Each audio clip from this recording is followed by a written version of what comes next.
Welcome to The Chemical Show, the podcast where chemical means business. I'm your host, Victoria Meyer, bringing you stories and insights from leaders driving innovation and growth across the chemical industry. Each week, we explore key trends, real-world challenges, and the strategies that make an impact. Let's get started. Welcome back to The Chemical Show, where chemicals means business. So today I have the opportunity to speak with Gerard Braud, who is a crisis communications expert.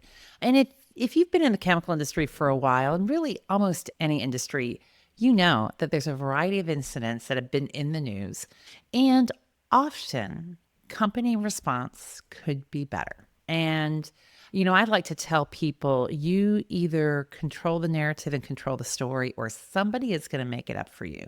And in the case of the chemical industry in particular, as you guys know, within my target audience here, knowing that story, telling our story is really critical. So I am excited to have Gerard Braud back on the Chemical Show here to talk about crisis communications. He was first on the Chemical Show back in our early days. I'm going to link to that episode because I'm sure there is still something for you to learn from that. And we're going to kind of have a refresh conversation talking about how chemical companies and leaders can be ready to respond. So, Gerard, welcome to the Chemical Show. Hey, it's good to be back. Nice to talk with you again. Absolutely. So let's just start with a little bit about you. What is your origin story? How did you get interested in this field of crisis communications? Yeah, my first career was actually as a TV journalist. I did a little newspaper, but mostly 15 years in TV. And the last 10 of those, I was covering mainly environmental issues. And I was working first in Baton Rouge, then in New Orleans. So I had this massive industrial corridor between Baton Rouge and the mouth of the Mississippi River. So I was covering environmental issues, pollution issues. But of course, I was also the first one on the scene every time there was a fire, an explosion, a release. I had to deal with community activists. I had to deal with all of the various protests that would happen. Greenpeace did a massive campaign down the Mississippi River when I was a reporter. And as I did my news reports every day, I would see people say things to me that they should never say to anyone. Things they wouldn't say to their competitors, they would say to me, holding a microphone with a TV camera, recording them and putting them on the air. And I didn't do it to be mean or anything. I just did it because that was my job. I'm telling the story. I ask a question. They answer it poorly. So I started taking notes about how people did interviews so poorly. And I started building a curriculum for media training. And when I left television, I was doing a lot of media training. And as I would do the media training, all of my chemical clients needed it to be crisis communications media training. They weren't cutting ribbons or doing some happy-pappy PR news. They needed crisis communications. And as I started doing that, I started inventing new ways to help them to be better. So many people in media training teach a spokesperson how to have 3 key messages. And your first key message is safety is our top priority. And our second key message, our employees are our greatest asset. And our third key message is we give to the United Way. And then there's fire and explosion, and they stand in front of a burning chemical plant and say safety is our top priority. And I'm sitting there going, clearly not, Sparky, because I see flames over your head. And well, employees are our greatest asset. Well, clearly not the ones who are dead today. And it was just, it was comical to me. And I'm a real cynic. Yeah. And it was just comical how badly interviews went. So I left TV, started doing media training. That went into writing crisis communications plans. And then I started building a whole bunch of Word documents that were pre-written news releases so that we could get people faster. In crisis communications, it's really about what you do on a clear, sunny day to prepare for your worst day. That means not just all the safety stuff that you do, it has to be the communications with your employees, with the media, and with your community. And what has happened now, we're coming up on 20th anniversary of Facebook being launched, and companies still don't move at the speed of social media. So my goal has been to build systems and to do training for the chemical industry so that they're able to get a statement out in 3 to 5 minutes instead of 3 to 5 hours. Wow. I'm constantly fighting this 3 to 5 hour. It just gets me so mad every time there's a big fire and explosion somewhere to watch 3 to 5 hours go by before a statement comes out. So that's Yeah. my origin story to where I am today as the It- evangelist to prepare and to get statements out fast. Absolutely. And that obviously led you to launching Situation Hub. Yeah, SituationHub is a software company. I still consider it in startup phase, but I'm now in my 5th year. We launched during COVID, and what SituationHub does is I always see certain problems, and I'll go through them real fast, and I wanted to fix these problems. So the crisis happens, and there's a lack of information. You know, somebody may be able to call into command center with a radio, but too many organizations still rely on a calling tree. And if you've ever been on a calling tree, you repeat yourself 10 times to 10 people, and that slows the flow of information. Additionally, the communications team, if there is one, and the big companies have communications teams, the small ones have to have somebody else do it, but the information to the communications team doesn't get to them in time. And then when it does get to them, they have to write a news release. And then after they spend 30 to 45 minutes writing the news release, they take it into a bunch of non-writers, accountants, engineers, and they say, what do you think? And those people tear it apart. They fight over commas. They send it back for a second draft. Second draft comes. They go through a little bit more revision. The third draft goes out and 3.5 hours pass. And what I invented with SituationHub is log into a software system. Pick what your event is. If it's a fire, choose fire. If it's a spill, choose spill. If it's a truck accident, choose truck accident. Workplace injury, choose workplace injury. It feeds you questions. It's all about the brilliant prompts that we wrote for it. And as you answer the questions, it is simultaneously writing the news release.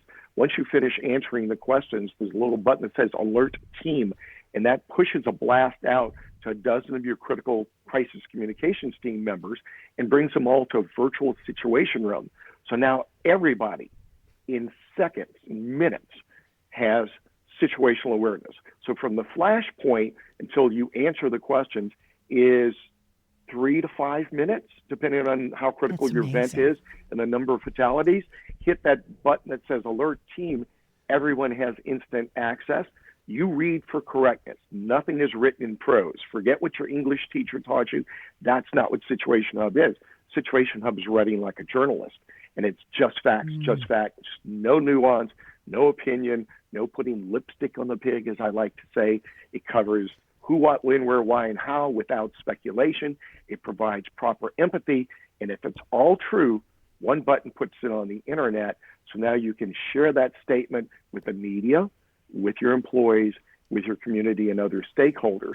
So that has been my passion project. And I actually invented it in my head 20 years ago, but I didn't build it initially because connectivity wasn't good enough. Now, with cell phones and connectivity, there's almost no place you can go where you're not getting some sort of a signal. So SituationHub is, ideal on a nice computer screen, but it works well on your phone, works well anywhere. And instead of carrying here, I've got one of my old crisis communications plans here. That's what I used to Oh write. my That was gosh. 100 pre-written news releases. That's a ream and a half of paper. So instead of carrying all of that around, I can give you a 26-page crisis communications plan and instructions on how to use SituationHub, and anybody anywhere in the world can be doing crisis communications at the speed of social media. That first statement will be out in 5 minutes or less if you practice and do it right. And then you can have a second statement with more details within 1 hour. So that's my passion. Wow, that's really cool. Yeah. So, I mean, that's really amazing. And I think just the journey and of where you've been since we talked the first time is pretty awesome. I'm going to dial us back a little bit. So you focus on helping companies with crisis communications. Like, what actually is a crisis or a crisis communication situation? When does it apply? So the best way to define it is it something that will damage the company's revenue, reputation, and brand? Revenue first, reputation, and brand. So I'm in the public relations field, and so many people in public relations preach reputation management. And that's why managers see PR as a soft skill. You have to connect the dots and realize that if your reputation is damaged, it's going to damage your revenue. At this point in time, I'll take a risk at looking at a small controversy that's in the news every day. right? So we are, what year is this? This is 2025. And Donald Yeah. Trump is president of the United States at this moment in time, and Elon Musk is helping him. And as Elon Musk does things within government, he's hurting his brand. He's doing reputation damage. But as he does reputation damage because of his political views, he's doing revenue damage. His stock is down 40, 50%. That's a crisis. That's a corporate crisis. For a chemical person, it could be the fire, it could be the spill, it could be an accident, a workplace injury or fatality, any of those day-to-day things that could happen. But it can also be every sort of natural disaster. It can be weather events, hurricanes, freezes. We constantly see along the Gulf Coast and the Atlantic coast that hurricanes come in and damage facilities, causing releases. All of that stuff can be a crisis. You also have your, what I would call your executive white-collar type crisis, bribes, embezzlement, sexual harassment. But you can also have cyber events. If you get a cyber attack, that's a crisis. If you have social media blow up in your face, sometimes you post something you think is pleasant on social media and it creates a social media backlash.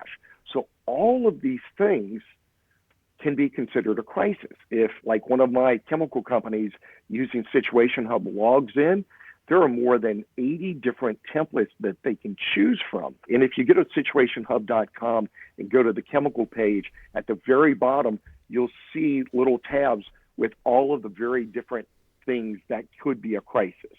And that's just a perfect way to do a hit list for yourself and see, geez, how many of these things could happen to me? How do we communicate quickly for them? So I think that's super helpful. And you've gone through some of the scenarios. So I'm going to jump to, two of the things that I personally see happening that maybe hamper communications.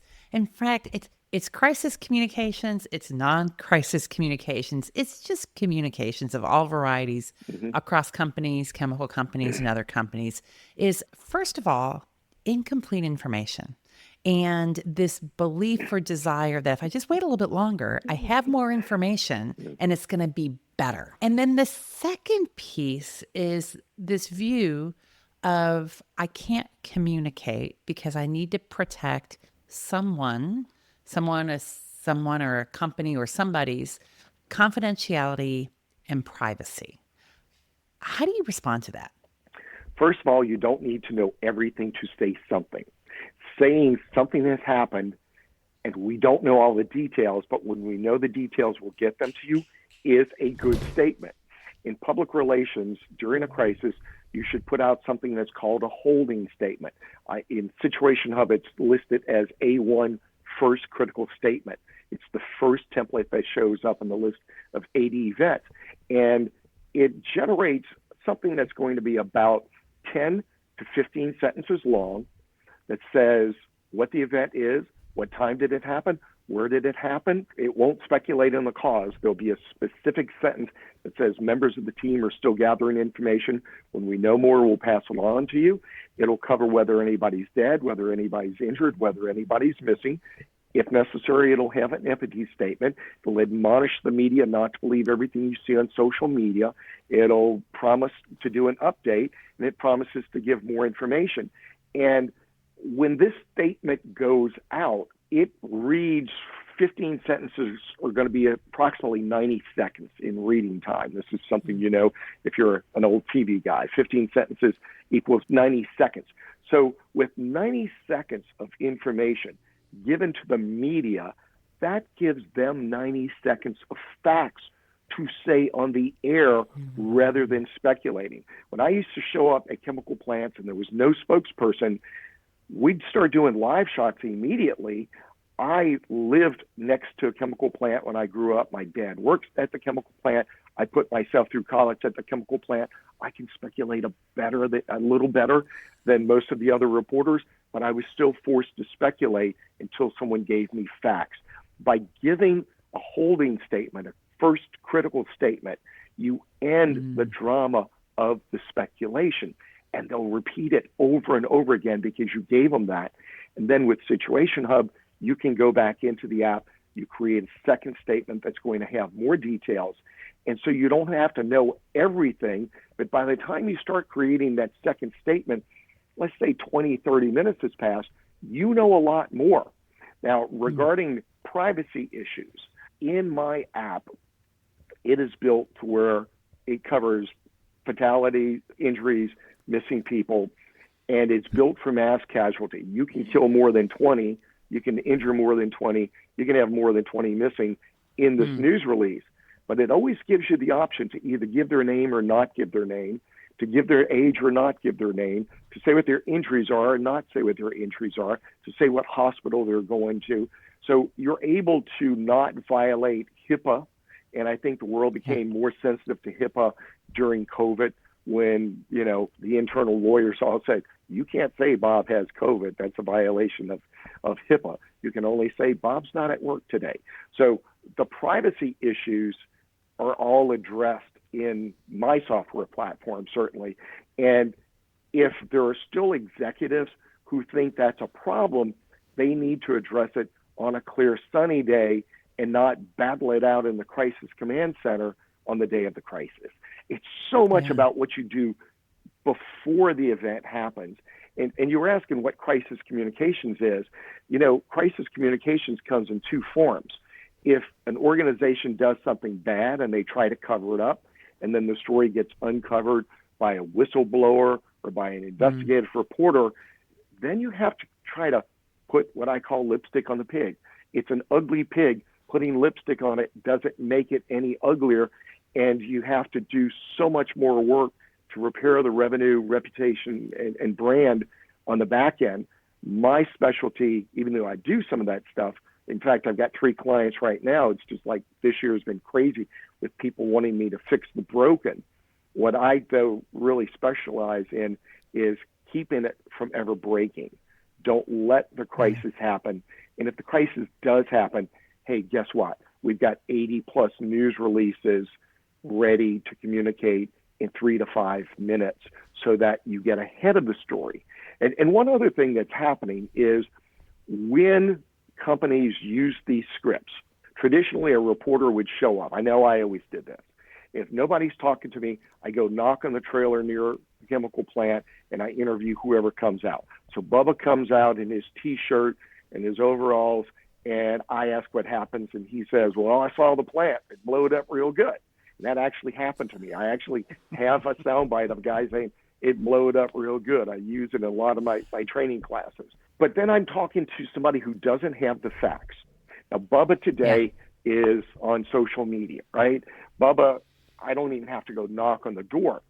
And with SituationHub, what I'm doing now is I'm producing a script, and I'm training people to read scripts in media training class. When they read those scripts, we're getting 50 to 75% of what our spokespeople say ending up word for word in the final news story.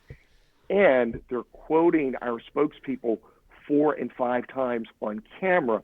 Therefore, they run out of time, and they don't have time to go find Bubba. And if a TV story is 90 seconds long, and I've produced a 90-second script in SituationHub, hey, guess what? I just wrote the reporter story. And you and I were talking previously about reporters today are often very young. The veterans, people like me, aren't in the business anymore. They weren't paying us enough money to stay in the business, and we went elsewhere. But when these young reporters come in, they have no background on chemicals. They just think all chemicals are bad. They don't realize how many chemicals were in that the microphone they're holding, cell phone they're holding, all of the equipment they use, their clothes, their automobile. People are pretty ignorant when it comes to what are chemicals and what are their good uses. They immediately go to the fear of what chemicals are. So many reporters doing stories in the chemical industry are ill-informed. And then you and I were also discussing how some of them are just flat lazy, and they want you to do your homework for them. Well, guess what, kids? I did your homework. I wrote the term paper. It's called a news release. Here it is. And now they're using 50 to 75% of everything we give them word for word when we do it. So in the big picture, that brings all of those pieces together. Yeah, it's pretty amazing. And as you noted, we were talking about this. I mean, I've been in a couple of articles recently and I'm quite liberally quoted. But again, if you give somebody good, coherent, solid information, they're going to use it. Then they don't have to create it. Yeah, Because, ideally, a reporter should not be a creative writer. They should be a reporter. And yeah, that's, ultimately in times of crisis, really, and even non-crisis, we want accuracy in our reporting. absolutely. What Absolutely. about, so Jared, the other thing I see happening that maybe just inhibits the whole time aspect of it, and certainly I could see where this is true with smaller companies, is not knowing, kind of the who's on first. Who gets to make that, approve the press release, approve the statement, having that person ready to speak. Do you see that happening a lot, or has that been sorted out? No, it's never sorted out because most people don't plan. They wing it. And when you wing it, you crash and burn. So a crisis communications plan is something that you write on a clear, sunny day that outlines everything that's going to happen from flashpoint to end of the news cycle. Now, sometimes that news cycle is 3 or 4 hours. Sometimes it's 12 hours. Sometimes it's 24. Sometimes it's days and it's weeks, depending on what it is. And there is a cadence that you have to follow, but you also have to follow who's going to gather the information about the crisis, who's going to share it, how do you bring the team together, what's the approval process, who are your spokespeople? Because in the early moments of a crisis, I can't send a subject matter expert out. I need to send a PR person out to read the first statement because my main managers need to be managing the incident, not managing the media. I always said that about Tony Hayward in the BP crisis. Tony Hayward should have been managing the business and the crisis of the oil spill in the Gulf of Mexico instead of being on camera every day trying to manage the media, where he royally screwed up, lost his job, damaged the revenue, reputation, and brand even more. So picking spokespeople means you need to have bench strength. You need to know when to send out a public relations spokesperson, when to send out someone from operations, subject matter expert. Many companies think only the CEO should speak and that we speak with one voice and it's my deep voice because I'm the CEO and I'm old. And no, that's not true, because if that person messes up, who cleans up their mistake? And I've long ago realized that the CEO comes out for something that is not a super high level crisis, then it makes the crisis appear bigger. But also, if there is empathy to be conveyed, that's when you bring out the big cheese, the CEO. Prior to that, a subject matter expert works. So you've got to have multiple people that you can turn to that have all been trained. This doesn't come easy. Talking to the media is like no other interview you will ever do. And the questions are what kill people, all right? You can come out and make a statement, but it's your questions where you say one wrong word and everything goes bad. And so what I built into SituationHub was sentences that are bulletproof and sentences in a statement that answer questions before they get asked. So, for example, a news release might say, we can confirm there is one fatality. Okay, if you say that, you will be asked, who is it? Are you given their name or their employee, contractor, visitor? What was their age?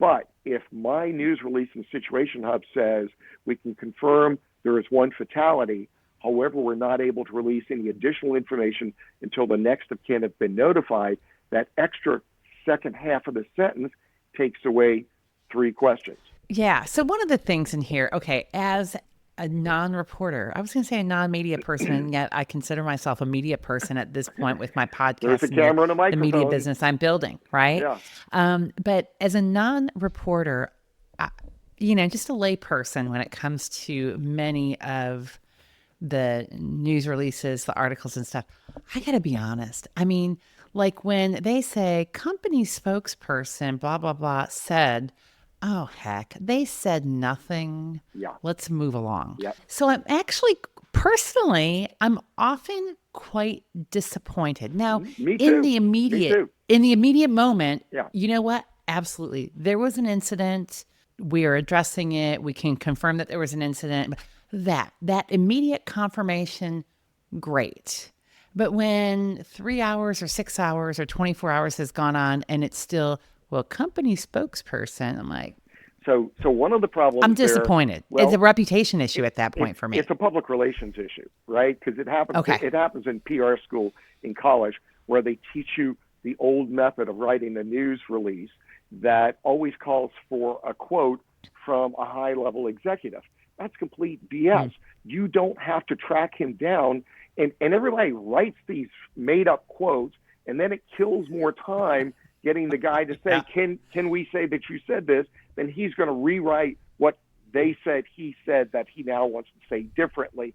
And it just eats up time.